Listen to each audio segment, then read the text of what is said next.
My brother proposed to my fiancé, his ex, and I'm pissed. My 28 brother, Mark, 26, used to date my fiancé, Jen, 26, a year ago. For context, they dated back in August 2022. They were only together for a month before he broke things off with her because he was bored of being in a relationship and never really wanted to settle down anyway. At the time they were dating, I was in a different state. So I had no idea he even had a girlfriend, and I had no idea who Jen was until I met her. Jen and I met at a bar when I moved back in October and hit it off really well. She was easily the most beautiful and intelligent woman I ever met, and we met up a few times more before we made it official. Fast forward to December, and I finally bring her up to my family and propose them meeting her at Christmas. They knew I was in a relationship, but I'm not the most open about my personal life. So I kept details about her to a minimum until I knew how serious we really were. My parents asked to see pictures, and they started passing my phone around the dinner table. Mark saw it and blew up, calling me a shit brother for dating his ex-girlfriend, and he demanded I break it off with her. I refused. When I asked Jen about it, she confirmed they dated and gave me the details about their breakup.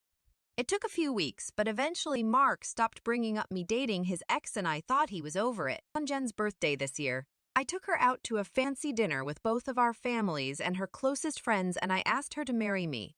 Mark flipped once again and blew up about me proposing to her, which I and my sisters immediately shut down. The incident happened this past weekend. Mark had been pretty quiet about the whole thing for the last 2 months. I didn't see him much and figured he went low contact with me, which I had no problem with. Then he invited me and Jen for family dinner at his apartment with my parents and sisters. I thought it was weird, but my parents and sisters were also going, so we agreed to go. The dinner was nice, nothing too fancy, and we moved to the living room to talk. About 30 minutes into normal conversation, Mark stood up and told us he had an announcement. He made a long speech about being happy to have his family around for his big moment, then got on one knee and pulled out this cheap ring while asking Jen to marry him. Jen was confused and obviously uncomfortable and demanded that he put it away and stand up. My dad tried to make a grab for Mark, but I got to him first and punched him. I won't repeat most of it, mostly because I was too angry to even listen most of it. But he said something along the lines of wanting to show me that Jen wasn't really into me and just wanted to get back at him. Before I could get worse, my parents rushed me out and promised to talk to him. It's been a few days since it happened, and I'm still pissed off.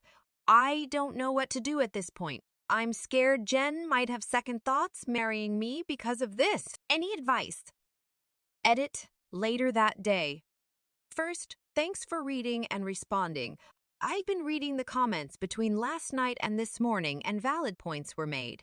There isn't an update since the only people I've spoken to since that dinner is Jen and my little sister. I want to clarify a few things that I saw in the comments. 1. Jen and I are newly engaged. It was one of those feelings where we both knew we were in it for the long run. As fast as it is, I'm sure about her. 2. When we met, I was the one who approached her, not the other way around. Whether she knew or had suspicions of us being related, I don't know. I asked after finding out they dated, and she said she had no idea. I didn't have a reason to doubt that, but I can admit this seemingly overreaction on Mark's part does raise red flags. 3. I had no idea she and Mark dated when I met her. Mark and I aren't close at all. We used to be, but as we grew up, we drifted and talked less and less. Before I moved back, we didn't really speak much aside from special days. Jen knew of my family, but not much until I decided I was ready to introduce them to her.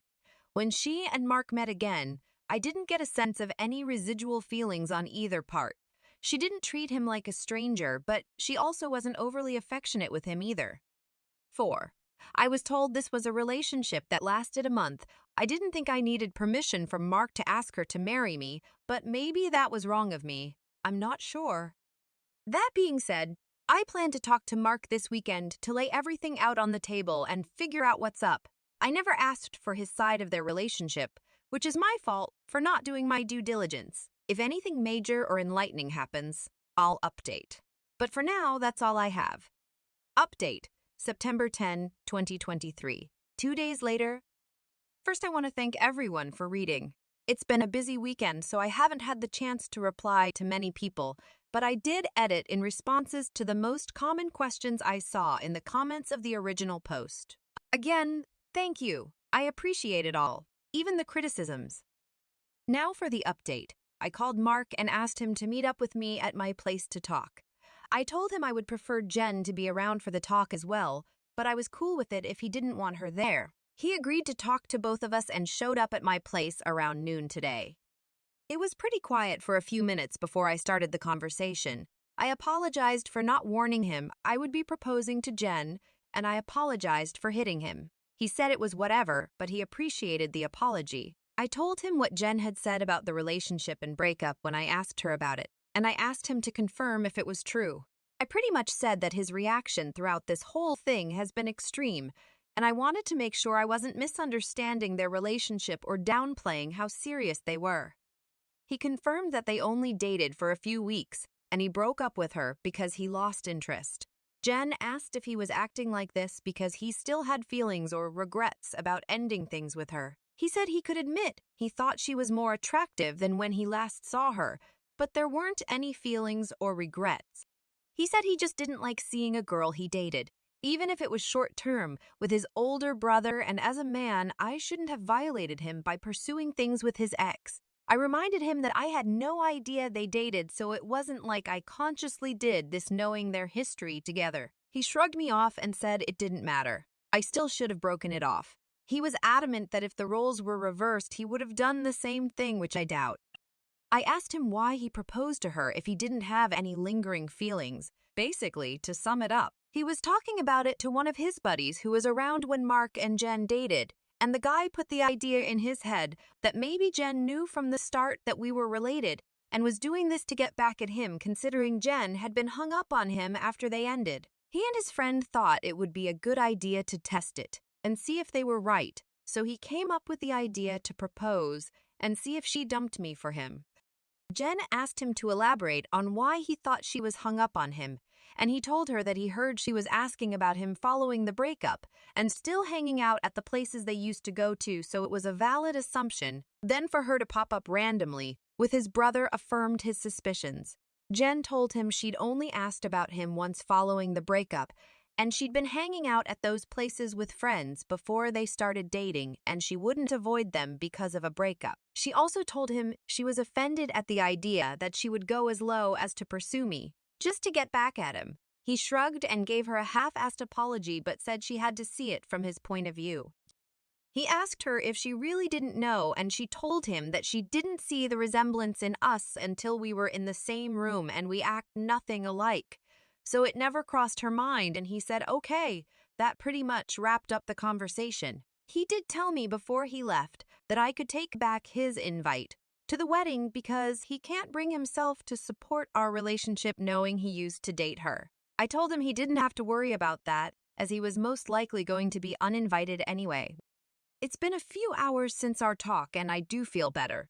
My parents aren't too happy about him being uninvited, but they understood that it was a mutual decision and probably for the best. My sisters told me they knew he didn't have a good reason for being an asshole, and they don't blame me for not wanting him at the wedding. As of now, I'm going to limit contact with Mark, and I doubt he'll reach out to me anytime soon either. Once again, I want to thank everyone for reading and commenting, and if anything significant happens, I will update again. Update 2 and 3, November 11, 2023. 2 months later. I couldn't post this to the same forum, so I'm posting this directly to my profile in case anyone is interested in an update. It's been a while since I've posted, but a few things have happened since my last talk with Mark. So I've been low contact with Mark since our last conversation. I haven't called him and he hasn't called me, and our only interactions have been in family settings. As it stands, my mom is now upset that Mark is still uninvited from my wedding. It started with a comment made during my younger sister, Sophie 22's birthday. Her boyfriend of 4 years proposed to her at the end of the night, and we sat around talking about what she envisioned for her dream wedding. She talked a bit about wanting a destination wedding and her ideas for the cake and dress. Then she said something along the lines of, Teddy, I know Mark's banned from your wedding, but you won't care if he comes to mine, right? I laughed it off and told her I can't get mad about her guest list even if I wanted to. My mom gave me this weird look and asked if Mark was still not invited to my wedding. I told her yes, and she got irritated. She told me she thought I was joking and said I was being unreasonable to go through with banning him from the wedding since he's family. She accused me of holding a grudge just to be petty. I reminded her that he and I agreed on him not coming. I then told her that this wasn't the time to talk about my wedding since the day was about Sophie, and if Mark or her want to talk about my wedding, they can call me another time. Sophie laid into my mom a bit about trying to make her special day about Mark, and my mom dropped the issue. For those of you who might be wondering, Mark wasn't at Sophie's party because he apparently had to work and couldn't make it. A few days later, my mom stopped by my house and said she wanted to discuss my wedding. She asked me why I was so adamant about Mark not coming to my wedding. She said that I shouldn't be so insecure about Mark and Jen's previous relationship and that uninviting him was a step too far. I told her that Mark and I mutually agreed on him not coming to the wedding and he can come to me about it himself. If he has a problem with it, we got into an argument and she said that if I wasn't going to re-invite Mark, then she would not be coming either because I'm ostracizing her son. I shrugged and told her if that's what she wants, then she can toss her invite in the trash, because I won't beg her to be there. She asked me if I would really be okay with her not attending, and I told her it wouldn't be the first time she missed an event of mine because of Mark. She said I was being an asshole for throwing her past mistakes in her face, and she stormed out. I then started getting messages and phone calls from her and a few family members about the whole situation, saying I was in the wrong and urging me to invite Mark just to keep the peace. Jen's also been getting messages from my mom asking her to talk to me and get me to change my mind, but to my knowledge, she hasn't been responding. So far, most of my mom's side of the family are standing in solidarity with her and not attending, while my dad and his side of the family, which is only my aunt and uncle and their 2 kids, agree with me and are still coming.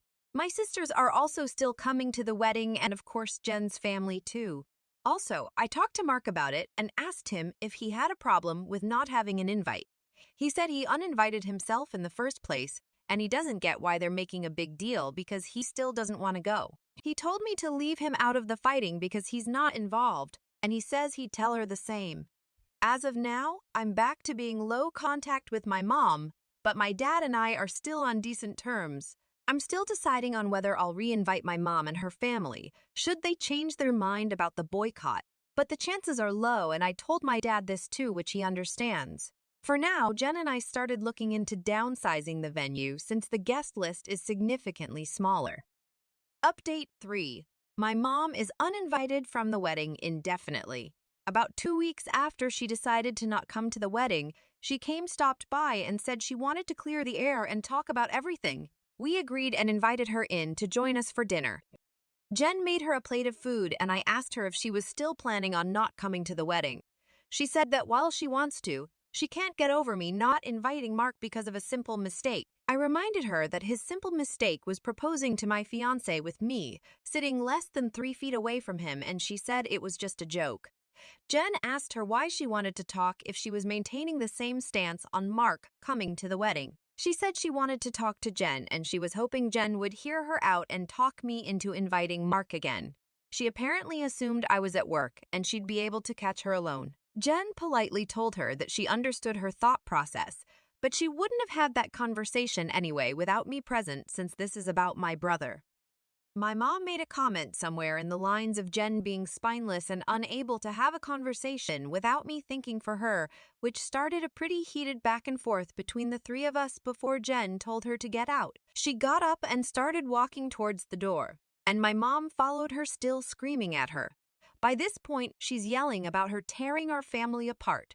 While Jen was unlocking the front door, my mom grabbed her hair and pulled her to the ground. She hit her and tried to claw her face, and I dragged her off of her and threw her outside. She banged on the door for a few minutes while I made sure Jen was okay before she left, and called the both of us repeatedly. When I was sure Jen was okay, I texted my mom and told her not to bother reaching out again because we'll never speak to her again. I called my dad and sisters and told them what happened too. My dad was surprised and tried to make excuses, saying she'd been stressed about this whole situation for a while. My sisters say they knew she'd snap eventually since she's always been a crazy bitch, and they said they'd come make sure Jen is okay. I asked Jen if she wanted to press charges, but she declined and said she only wanted to cut contact with her for good. I told that part was obvious, but she should still talk to the police since she was physically assaulted, but she doesn't want my mom to get arrested. My sisters and Jen's mom came by to comfort her, thankfully, so she's doing okay. My mom is blocked on everything until Jen says otherwise. I genuinely don't know what to do now. Jen doesn't want to go to the police because she'd feel guilty having her arrested over this, but my sisters and I want to convince her too, and I'd at least want documentation in case something happens in the future. Some background on my relationship with my parents. Some people were asking questions about my mom and my decision not to be open with Jen about my relationship with my parents. I figure I could give some background on why we're so strained. Like some of you said, Mark was the golden child. Mark was my mom's baby boy, and she didn't do much to try and hide it. They didn't spend much time with my sisters, and I like normal parents did with their kids unless they had to, but they'd spend time with Mark as often as possible, like taking him out shopping while we stayed with a sitter, or bringing him home his favorite food and toys from the store when they'd shop alone. He usually got better things compared to the rest of us, like new, expensive clothes, while ours were thrifted or new toys just for him compared to old toys we had to share with each other. If my sisters and I got gifts, they were for us to share, but my mom made it pretty clear that Mark's things were only for him and we shouldn't touch it. When Mark would screw up, I'd get punished for not being a good role model and showing him the proper way to behave. For example, Mark went through a phase of breaking his toys and I got the beating because obviously he learned that behavior from me. When he was 8, Mark got in trouble at school for trying to push a kid down the stairs. I was grounded for 2 weeks and told to apologize to the kid for not teaching my brother right. When I turned 13, I pushed for my parents to start giving me an allowance. They agreed as long as I did household chores like mowing the lawn, taking out the trash, raking leaves, etc. It was usually somewhere around $25 a week to help me start saving. Mark saw that I was getting money, and he begged my parents for an allowance too. Instead of making him work, $10 of my allowance money was given to him each week because we were doing such a good job with our chores that he never touched. Whenever I asked him to help, he'd tell me it's not his job to do chores, so why should he bother? It was around this time that I started really distancing myself from my brother. By the time I entered high school, we only talked to each other when we needed small favors or when we absolutely had to. I got my first job when I turned 17 because I wanted to finally get my own car and make money that they couldn't force me to give to Mark. My oldest sister, Maggie, helped me start my own bank account and showed me how to properly budget and save my money. I got my first car at 18 after all of my hard work. When Mark got his license, my parents asked me to let him use my car to get around and for extra practice behind the wheel. Reluctantly, I agreed, and for a while the arrangement was fine. Mark used my car when I didn't need it and helped maintain it pretty well. When he expressed wanting my parents to buy him his own car, my mom came to me and told me to give him my car because he needed it. When I refused, she threatened to kick me out. We got in a fight that night, which ended with her giving Mark my car and taking me to transfer ownership of it to him within the following few days. Since I didn't have anywhere else I could go at the time, I just sucked it up and signed it over. When I graduated high school, both of my parents skipped my graduation because Mark didn't want to sit in a long ceremony just to see me get a piece of paper, and my mom didn't want to leave him alone for the night. So I only had the support of my sisters and my aunt and uncle who wanted to take me out. They ended up having to bring me home at my parents' request because they made me dinner to make it up to me. It was a dinner I couldn't eat because my mom put shrimp and chicken on the same serving dish and I'm allergic to shellfish.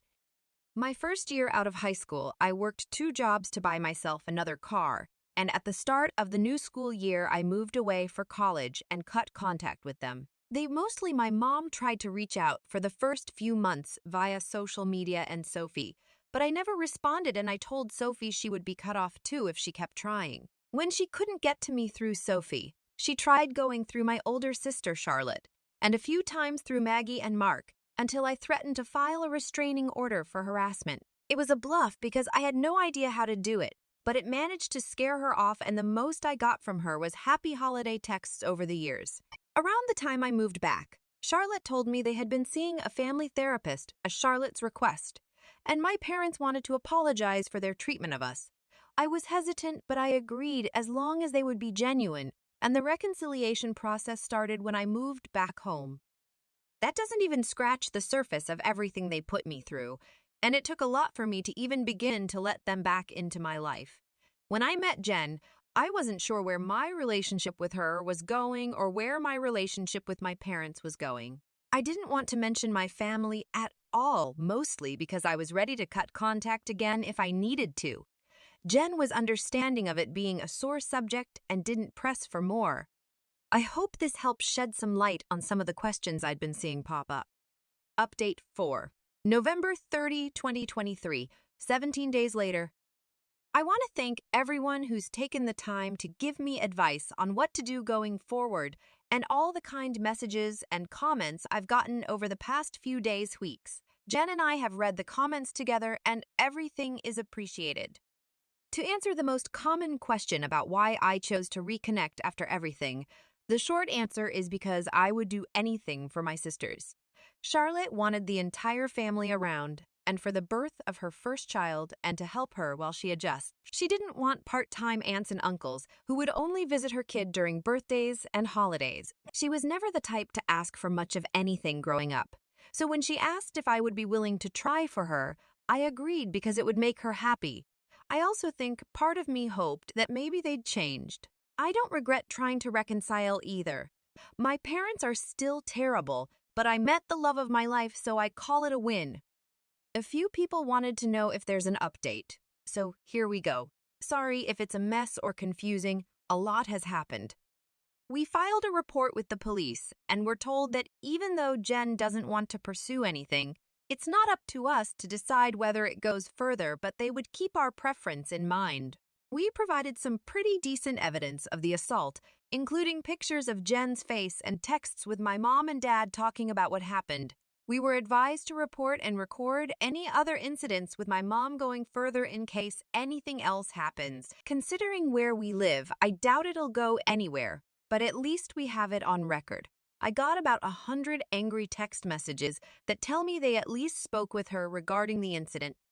My mom tried to corner me leaving my job and screamed at me about trying to ruin her life.